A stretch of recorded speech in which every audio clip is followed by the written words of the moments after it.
Kakaibang laban ang natunghayan ng mga manonood sa 2024 Paris Olympics. Kasunod ng matitinding laban sa badminton mixed doubles, ibang pagkawagi ang namutawi sa dalawang atletang Chinese.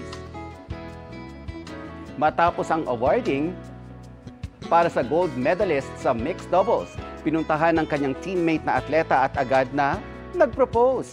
Kitang-kita ang gulat ng babae sa hindi inaasahang Olympic engagement ring. Kaya lalong napuno ang Paris na City of Love ng kilig. Mga kapuso, maging updated sa showbiz happenings anumang oras. Mag-subscribe sa GMA Integrated News sa YouTube. At para sa mga kapuso abroad, bisitahin ang GMA Pinoy TV at www.gmanews.tv.